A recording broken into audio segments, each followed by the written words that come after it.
नमस्ते मित्रों, आज मैं आपको रिपोर्टाज की क्लास यहाँ पे समझा रही हूँ। मेरे को उम्मीद है कि ये लास्ट तक अगर आप ये वीडियो देखोगे तो आपको रिपोर्टाज से संबंधित जानकारी अधूरी नहीं रहेगी। तो मैं आपको ये स्टार्ट करती हूँ, आप देखना।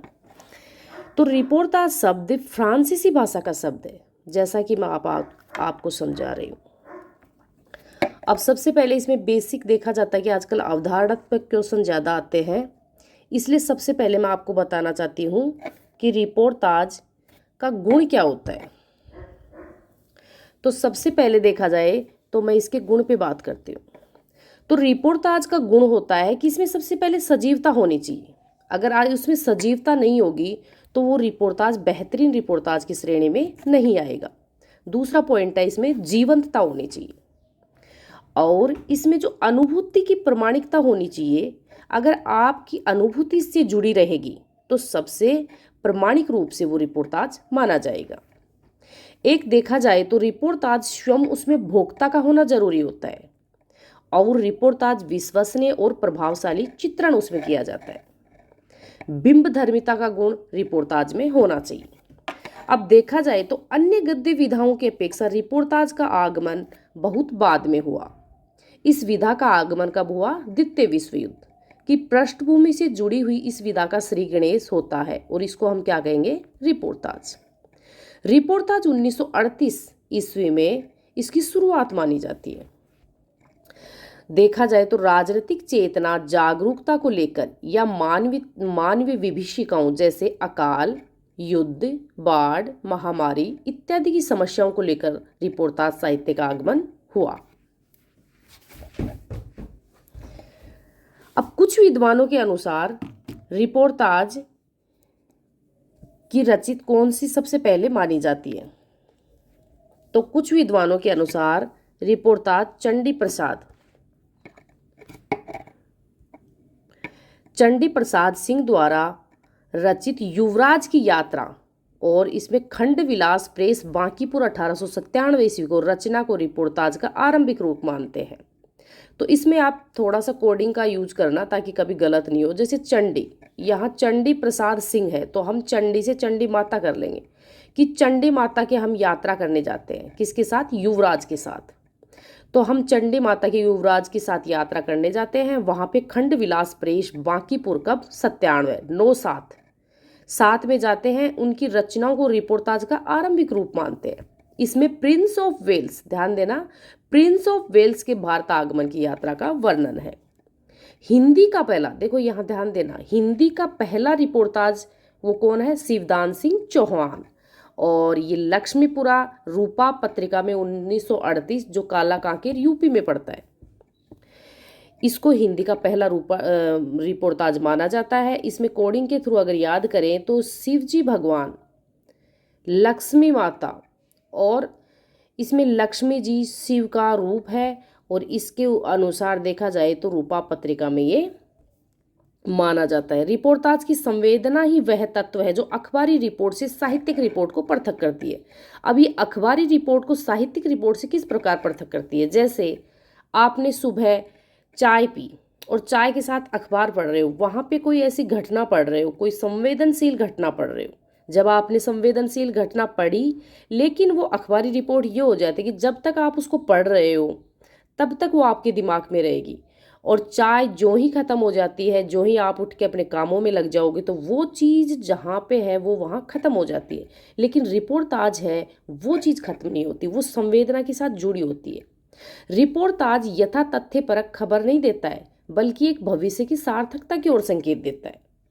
रिपोर्टाज के लिए आत्मा अभिव्यक्ति इसका प्रमुख तत्व होता है। आत्मीयता के साथ अपनी व्यक्तित्व की झलक दिखा देना रिपोर्टाज का गुण होता है।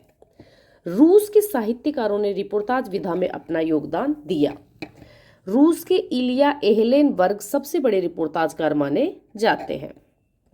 अब आगे देखना, अब है कि हिंदी के सबसे बड़े रिपोर्टाज कौन है? तो सबसे बड़े रिपोर्टाजकार हिंदी के फणीश्वरनाथ रेणु को माना जाता है। इससे आप सब वाकिफ हो। ये धर्मयुग पत्रिका में रिपोर्टाज विधा को विशेष बल और प्रेरणा प्राप्त हुई है। अब ये तो थी हमारे अवधारणात्मक, क्योंकि आजकल फैक्ट कम पूछते हैं, लेकिन पूछते हैं, लेकिन अवधारणात्मक अगर पूछें तो इससे बाहर मेरे हिसाब से मेरे को उम्मीद है कि नहीं जाएगा। अब है हिंदी के चर्चित रिपोर्टाज और रिपोर्टाजकार। सबसे पहले मैंने समझा दिया कि शिवदान सिंह चौहान का लक्ष्मीपुरा और मौत के खिलाफ जिंदगी की लड़ाई। तो भाई इसमें कोडिंग के थ्रू याद कर सकते हैं कि मौत किससे कौन बचा सकता है मौत से, हमारे शिव भगवान बचा सकते हैं। अब दूसरा है रांगे राघव, तूफानों के बीच 1946। इसमें देखा जाए तो हंस पत्रिका में ये है और यह रचना बंगाल के अकाल पर रचित है। तीसरा है शिव सागर मिश्र। अब यहाँ शिवदान सिंह चौहान है, यहाँ शिव सागर मिश्र है, तो ये मिश्र जी कहते हैं कि वे लड़ेंगे हजारों साल 1966। तो मिश्रित रूप से कोई लड़ेगा, अकेला तो कोई लड़ नहीं सकता। तो मिश्र आए, शिव सागर मिश्र आए, तो वे लड़ेंगे हजारों साल 1966। ये रचना 1965 के भारत पाक युद्ध से संबंधित मानी जाती है। देखो लड़ाई जहाँ पे है तो भारत पाक का तो हमारे सबसे बढ़िया उदाहरण है। अब चौथी रचना है धर्मवीर भारती, युद्ध यात्रा 1972। यह 1971 ईस्वी में मुक्त वाहिनी के साथ बांग्लादेश की यात्रा का वर्णन है। पांचवी है विवेकी रॉय, जो जुलूस रुका है 1977। आज़ादी के बाद उन गांवों का वर्णन या चित्रण किया गया है जो जिंदगी और मौत के बीच छटपटा रहे हैं। दूसरी इसकी रचना है बाढ़ बाढ़ बाढ़। तीसरी है एक रामायण 7 कांड। अब आगे बताया गया है कि फणीश्वरनाथ रेणु ऋण जल धन जल, इसकी इंपॉर्टेंट रचना है, ध्यान दीजिए। ऋण जल धन जल 1975, कहीं कहीं इसको 77 भी मिला है लेकिन ऑथेंटिक 75 है। इसमें 1966 ईस्वी में बिहार में सूखा व अकाल तथा 1967 की पटना घटना आई बाढ़ का जीवन चित्रण मिलता है। दूसरी इसकी नेपाल क्रांति कथा 1978। तीसरा है श्रुत अश्रुत पूर्व 1984।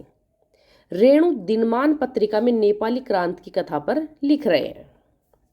चौथी इसकी रचना है हड्डियों का बना पुल और पांचवी रचना है एकलव्य के नोट्स। तो अगर इसमें थोड़ा सा कोडिंग का यूज किया जाए तो ऋण जल धन जल कि रेणु है, रे से रेणु, रे से ऋण स्टार्ट हो गया। जो रेणु होता है वो नेपाल के अंतर्गत जाता है, वहाँ पे क्रांति की कथा कहता है, तो वहाँ पे सुनने वाले खूब व्यक्ति बैठे होते हैं, श्रुत अश्रुत पूर्व, पहले और बाद में।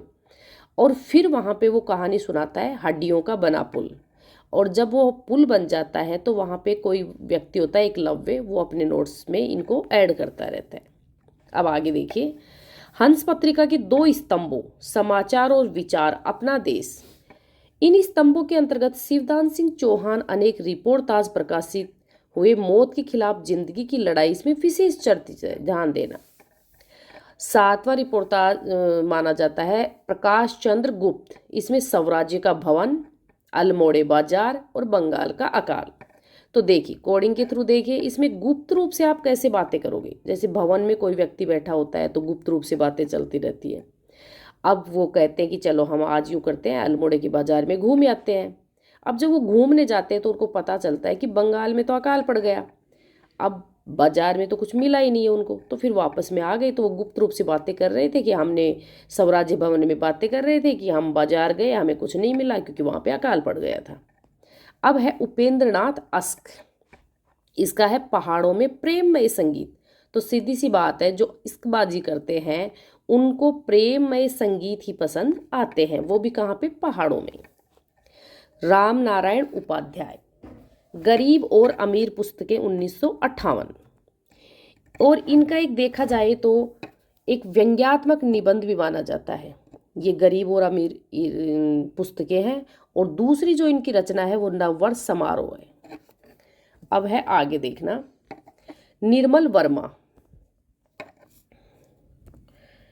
निर्मल वर्मा प्राग एक स्वप्न, प्राग एक स्वप्न। तो जब आप स्वप्न लेते हो किसी भी चीज का तो एक निर्मल रूप से लेते हो, निर्मम रूप से स्वप्न आता है। जब हमारी आंखें खुल जाती है तो वो स्वप्न चला जाता है। अमृत रॉय, देखो जब तक कहते हैं कि अमृत सबके पास है, लोग धरती पे रहते हैं। जब अमृत ही नहीं होगा तो लाल धरती हो जाएगी। श्रीकांत वर्मा है, ये मुक्ति फौज और अपोलो का रथ इनकी रचना है। कमलेश्वर का याद करना कि ये कमलेश्वर कोई व्यक्ति था, ये क्रांति करते हुए आदमी को देखता रहता है। सती कुमार, अब पहले के ज़माने में क्या होता था कि स्त्रियों पे अत्याचार होते थे, उन पे षड्यंत्र रचाए जाते थे, तो क्या हमने कोई षड्यंत्र रचा है? सती कुमार कहती है कि क्या हमने कोई षड्यंत्र रची है? बदंत आनंद कोशायन, देश की मिट्टी बोलती है, देश की मिट्टी बोलती है।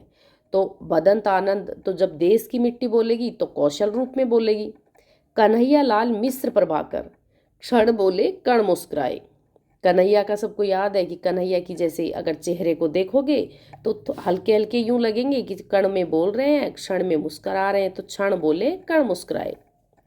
अब है शमशेर बहादुर सिंह। अब बहादुर लोग होते हैं, उनका प्लाट का मोर्चा तो अलग ही होता है, तो प्लाट का मोर्चा शमशेर बहादुर सिंह। राम कुमार वर्मा, पेरिस के नोट्स, राम जी की कृपा से नोट्स कहाँ से आते हैं? पेरिस से आते हैं। कैलाश नारद लोग क्या आते हैं? धरती पे आके और लोगों को ले जाते हैं। जगदीश प्रसाद चतुर्वेदी, इसका है चीनियों द्वारा निर्मित काठमांडू लहासा सड़क। चीनियों से बना लो चींटियों, ये जो चींटी होती है ये बड़ी चतुर होती है, ये इंसान को चिपक जाती है इंसान की। डॉक्टर भगवत शरण उपाध्याय, खून के छींटे।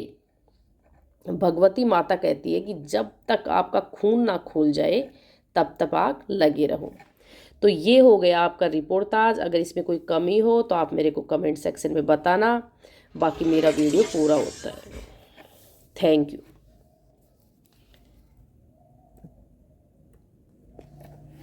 और सही थी।